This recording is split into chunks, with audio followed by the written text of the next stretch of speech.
gunned down by an assassin as well. I'm not familiar. The Minnesota House Speaker, a Democrat, Oh. was assassinated this summer.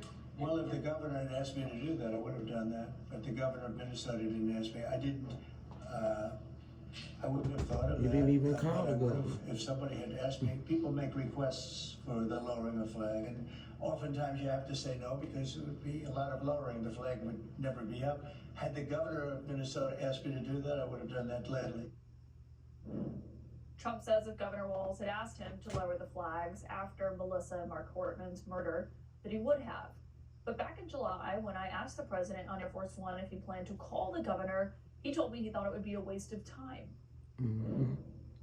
Have you called the governor yet or been able to speak to any of them? I don't really call him. He appointed this guy to a position. I think the governor of Minnesota is so whacked out. I'm not calling him. Why would I call him? I could call him and say, hi, how you doing? The guy doesn't have a clue. He's a mess. So, I could be nice and call him, but why waste time?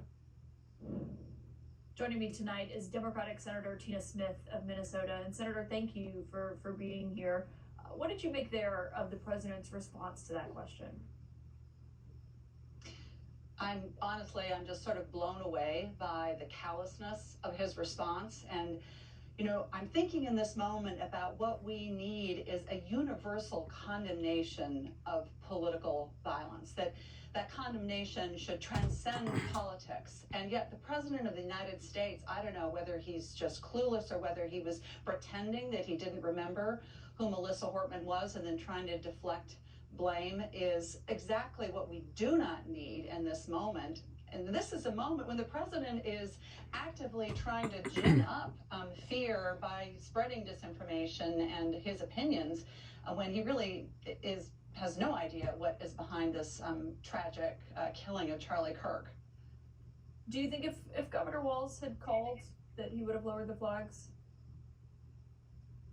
Oh, I can't imagine that would have happened. What was it that he said, Caitlin? Basically, I get called all the time to lower flags and you can't do it for everyone. That is exactly what we do not need in this terrible moment in the country, when people are fearful, when they are feeling like basically the foundations of our democracy are shaking and they don't feel safe.